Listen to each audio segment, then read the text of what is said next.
bem no meio das festas de Natal, um dia depois da gente celebrar a alegria do nascimento de Jesus. A igreja nos convida a olhar para uma história de coragem, uma história de sacrifício. Hoje a gente vai conhecer a fundo a vida de Santo Estevão, o primeiríssimo a dar a vida por Cristo. E a gente vai ver que a história dele não é sobre um fim, mas sobre o começo de um testemunho que ecoa até hoje. Essa é uma pergunta que muita gente se faz, não é? Poxa, por que no dia 26 de dezembro, com o presépio ainda montado, a gente para lembrar de uma morte tão violenta? É que aqui tem uma lição muito profunda. O nascimento de Jesus para o mundo ilumina um nascimento para o céu de quem segue ele até o fim. A glória de Belém e a glória do martírio, elas estão totalmente conectadas. Uma é a promessa, a outra é a resposta de amor total. E para a gente entender o tamanho da história de Estevão, a gente precisa entender esse título, proto-mártir. Proto quer dizer primeiro.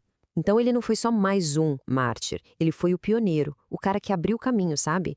Estevão foi o primeiro a assinar com o próprio sangue o seu testemunho na ressurreição. Ele basicamente inaugurou a fila gigantesca de homens e mulheres corajosos que dariam a vida pela fé. Ok, mas quem era esse homem? Para a gente conhecer ele, precisamos voltar lá para o comecinho da igreja, em Jerusalém.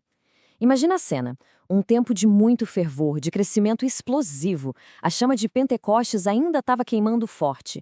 Só que, com tanto crescimento, começaram a aparecer também os primeiros desafios, os primeiros perrengues, digamos assim. A comunidade estava crescendo muito rápido, mas aí surgiu um problema. As necessidades dos mais pobres, principalmente das viúvas, podiam acabar esquecidas. Os apóstolos precisavam se dedicar à oração e à pregação. Então o que eles fizeram? Escolheram 7 homens de fé, de ótima reputação, para cuidar desse serviço da caridade. E o primeiro nome da lista, o líder desse grupo, foi o de Estevão. E é aqui que está a beleza do chamado dele. A missão de Estevão começava na prática, no dia a dia, garantindo que o pão chegasse na mesa de quem precisava. Mas o trabalho dele não era só assistencialismo, entende? A Bíblia diz que ele era cheio de graça e de poder. Um homem por meio de quem Deus fazia milagres. Nele, a gente vê que amor a Deus e serviço ao próximo são, na verdade, a mesma coisa. Mas, sabe como é? Uma luz muito forte sempre acaba incomodando quem prefere o escuro. A sabedoria e o poder que vinham de Estevão não geraram só admiração. Geraram também muita inveja e oposição. A pregação corajosa dele o colocou de frente com as autoridades da época, que simplesmente não aguentavam ouvir a verdade que ele anunciava. A disputa era completamente desigual. Nos debates públicos, a sabedoria de Estevão era irresistível. Ninguém conseguia ganhar dele no argumento. E já que não conseguiam vencer com ideias, os adversários partiram para baixaria, para mentira.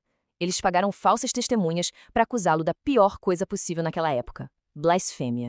Então, levaram Estevão para o Sinédrio, o mesmíssimo tribunal que condenou Jesus. Pensa na tensão do lugar. Mas no meio daquele ódio todo, daquelas acusações falsas, acontece uma coisa inexplicável. A paz do céu aparece no rosto dele. Os acusadores olham para ele esperando ver um criminoso, mas o que eles veem é um reflexo do divino.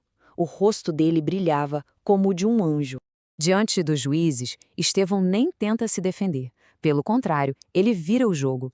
Ele faz um discurso incrível, relembrando toda a história do povo de Israel e mostrando como eles sempre foram teimosos, de coração duro. E essas palavras corajosas o levaram direto para o clímax da sua vida, a visão da glória de Deus e, enfim, o martírio. Bem na hora de maior perigo, quando a sentença de morte já era certa, os céus se rasgam para Estevão. E ele não vê só uma luz, ele vê a realidade final. Jesus, o Filho do Homem, em pé ao lado de Deus. E tem um detalhe incrível: Jesus não está sentado, ele está de pé, como se estivesse se levantando para receber o seu amigo fiel. Ao dizer o que estava vendo, Estevão assinou a sua sentença de morte, mas também declarou a sua vitória eterna. Ele foi arrastado para fora da cidade, e debaixo de uma chuva de pedras, ele se tornou um espelho perfeito de Cristo na cruz. As suas últimas palavras são um eco das do seu mestre. Primeiro, a entrega total. Senhor Jesus, recebe o meu espírito. E depois o auge do amor, aquele perdão que parece impossível. Senhor, não os condene por este pecado.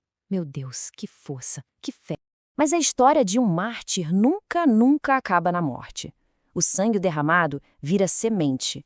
E no meio daquela multidão furiosa, tinha uma testemunha silenciosa. Um jovem cuja vida ia ser transformada para sempre por causa daquele dia. O nome dele era Saulo, um fariseu super zeloso que tinha certeza de que a morte de Estevão era a coisa certa a ser feita. Ele mesmo não jogou nenhuma pedra, mas a cumplicidade dele era total. Ele ficou lá guardando as roupas dos assassinos. Ou seja, ele consentiu, ele aprovou tudo aquilo. Naquele momento, ele era um inimigo da fé. E aqui vem a grande ironia, a grande virada da graça de Deus. Aquele jovem Saulo se tornaria São Paulo, o maior missionário que a igreja já teve. A tradição da igreja sempre ensinou que aquela oração de perdão de Estevão, regada com seu próprio sangue, foi a sementinha que começou a brotar no coração duro de Saulo, preparando o terreno para sua conversão espetacular no caminho de Damasco. E o testemunho de Estevão, claro, não parou com a sua morte. De jeito nenhum. A influência dele atravessou os séculos. E não foi só como uma boa história de inspiração, não. Foi também por meio de sinais bem concretos da sua intercessão lá do céu. A santidade dele foi reconhecida na hora pelo povo. Quase 400 anos depois, em 415, os restos mortais dele foram reencontrados, de forma milagrosa. E o mais incrível foi o que aconteceu quando essas relíquias chegaram na África. Ninguém menos que Santo Agostinho, no seu famoso livro A Cidade de Deus, escreveu que viu com os próprios olhos uma onda de curas, de milagres, que fortaleceu a fé de toda a região. Não é à toa que hoje ele é o padroeiro dos diáconos e, claro, dos pedreiros, por causa do seu martírio. E no fim, a história de Santo Estevão volta para a gente. A palavra grega para mártir significa, na sua origem, testemunha. Pouquíssimos de nós seremos chamados a dar a vida, a derramar o sangue. Mas todos, sem exceção, somos chamados a ser testemunhas do nosso dia a dia. E a vida de Estevão nos deixa essa pergunta: como é que a gente pode ser testemunha de Cristo hoje? Talvez não num tribunal, mas com paciência no trabalho. Não debaixo de pedras, mas com gestos de serviço a quem precisa. E talvez o mais difícil, com a força de perdoar quem nos fere.